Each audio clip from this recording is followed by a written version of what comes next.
Hello, and welcome. Today we are going on a journey together, a journey into the mind of your dog.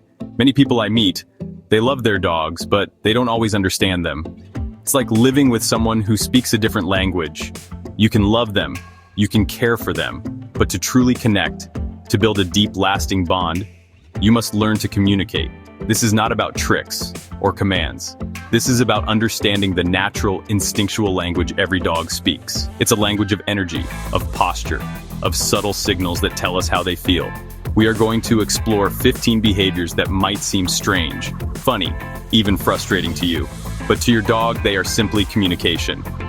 These are the messages they send you every single day. By learning to read them, you move from being just an owner to being a true pack leader. The tail. It is the most misunderstood part of a dog's communication. Most humans see a wagging tail and they immediately think, oh, a happy dog. But this is a dangerous oversimplification. The tail is a complex instrument, a gauge of a dog's internal emotional state. It's not just about happiness, it's about arousal, intention, energy. To truly understand what the tail is saying, you must look at the whole picture. The speed of the wag, the height of the tail, the tension in the body. A simple wag is never just a simple wag. It is a sentence, and you must learn to read every word. Let's look at the high, stiff wag. The tail is held up high, sometimes almost vertical, and the wag is fast and tight, like a vibration. This is not a relaxed, happy dog. This is a dog in a state of high arousal, a state of alert. But he could also be on the verge of aggression. He is assessing a situation, ready to act. His body will be tense, his ears forward, his focus intense. Now we look at a beautiful piece of dog language, a clear and honest signal, the Playbow. When a dog wants to initiate play, elbows low, chest low, rear end high in the air, tail wagging excitedly. This posture is unmistakable, its meaning universal in the canine world. A clear, respectful invitation. The dog is saying, everything I do from this moment forward is just for fun. It is not serious. Let's play. A fundamental part of healthy social dog interaction. Many people see the hair on a dog's back stand up, what we call raised hackles or piloerection, and they immediately think aggression. This is not a conscious choice by the dog. It's actually an involuntary reaction, much like when a human gets goosebumps. The dog isn't thinking, I will raise my fur to look tough. Instead, their body is simply responding to a surge of energy, a heightened state of arousal. Energy can come from many sources, not just anger. Intense excitement, like when they spot a squirrel or when you come home after a long day. Fear or anxiety, maybe from a loud noise or an unfamiliar dog approaching. It's basically a signal that the dog's nervous system is on high alert. To be a good pack leader, you really have to learn to read this energy, not just the physical sign. The heightened state can mean different things. It could be a precursor to aggression if the dog feels threatened and cornered. The raised hackles themselves are neutral information. They're a billboard saying, I am feeling something very strongly. Whale eye. This is a term we use to describe a very specific look a dog gives when they are feeling anxious, stressed, or uncomfortable. You'll notice the dog turn its head slightly away of something, but its eyes remain fixed on it. The whites of their eyes, the sclera, show in a crescent moon shape. Many owners miss this signal. Some think it's a guilty look after doing something wrong. It's not guilt. It's internal conflict and stress. The dog is saying, I'm uncomfortable, please stop. This often happens when a dog feels trapped or conflicted, someone hugging the dog too tightly, a child getting too close to the food bowl. The dog avoids escalation, no growl, no snap. Instead, it uses subtle communication. It turns its head away as appeasement. Dogs have a sophisticated and subtle language. They use it to avoid conflict and to communicate stress in themselves and to others. We call these calming signals. These behaviors say, I am not a threat. I am uncomfortable with this situation. A very common one is yawning. A dog might yawn when it's not tired at all, like when you put on its harness for a walk, or when two dogs meet for the first time. This isn't boredom. It's a way to calm themselves in mild anxiety or anticipation, a self-soothing attempt to release tension. Another is lip licking or flicking the tongue. Many people hear a growl and they immediately think bad dog, they think aggression, they think danger. But honestly, this is a misunderstanding of what the dog is trying to tell you.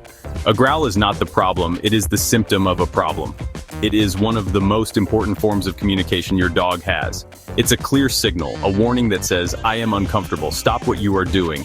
It's your dog's way of setting a boundary before things escalate. Punishing the growl is like taking the batteries out of a smoke detector.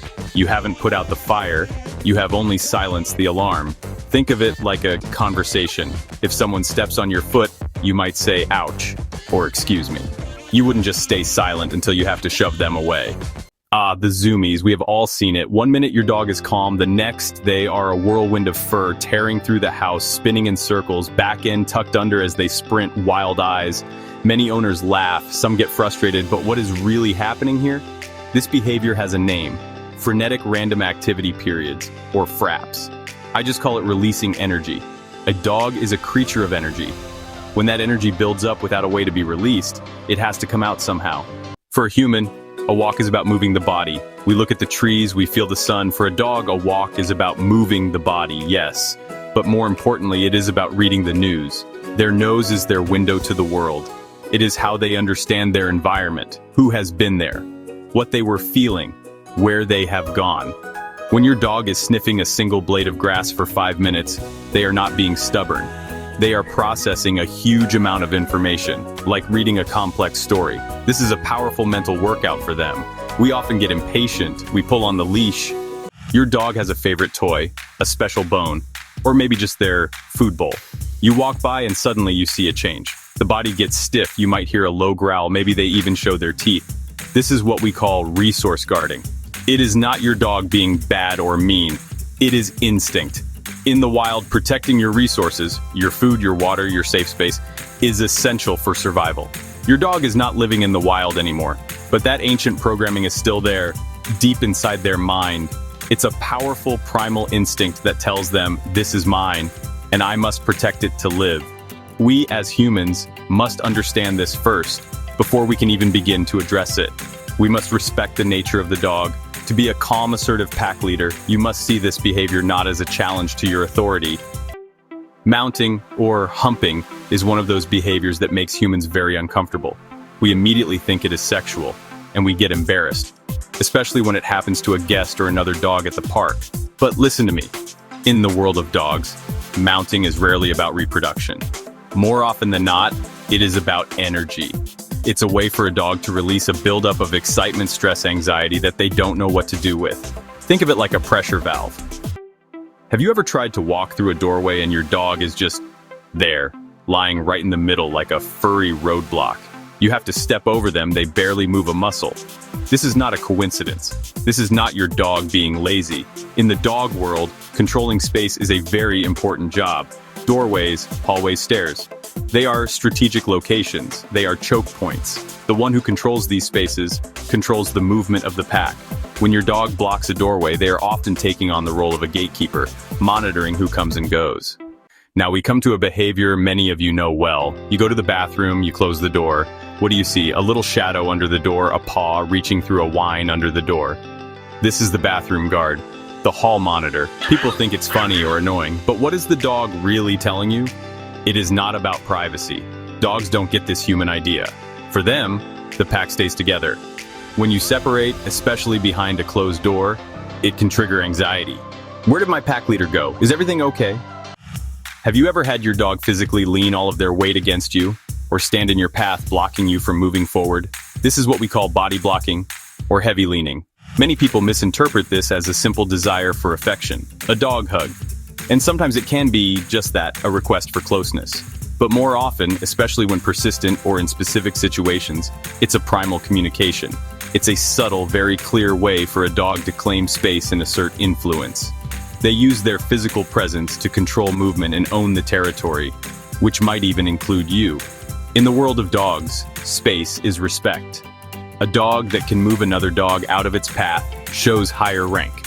When your dog leans on you or blocks your path, they're often testing boundaries. They might be saying, "This is my human," to another dog or person, or they could be saying to you, "You're not going anywhere until I decide." It's a quiet physical form of dominance. Not aggressive, not yet, but an assertion.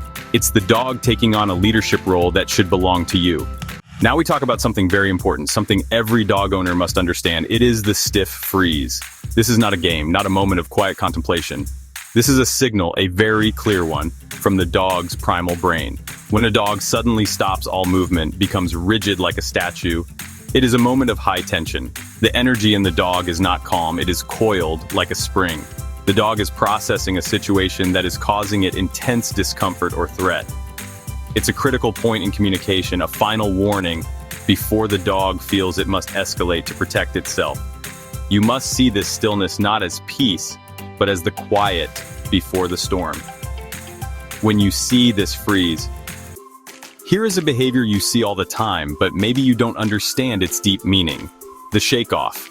I am not talking about a dog shaking when it is wet. I am talking about the full body shake, from the tip of the nose to the tip of the tail. That happens when the dog is completely dry. This is one of nature's most beautiful and simple tools. It is the dog's way of hitting a reset button on its emotional state. It's a physical release of tension, stress, or even overexcitement. It is a way for the dog to literally shake off the negative energy it has just experienced and return to a state of balance. Think about the times you see this happen, maybe after a tense encounter with another dog on a walk, or after you have been practicing a difficult training command. So there you have it, 15 windows into the mind of your dog. We have journeyed through their language, tail, eyes, Playbow, stiff freeze. This is not just trivia. This is the key to a better life with your dog. Understanding is the foundation of respect. Respect is the foundation of trust. Your dog is communicating with you every single moment of every day. It is your responsibility as their pack leader to learn their language. Thank you for joining me on this journey. I encourage you now to go and observe your own pack. Watch them with these new eyes. Subtle lip licks, calming yawns, full body shake-offs. Each one is a message. What is your dog telling you right now?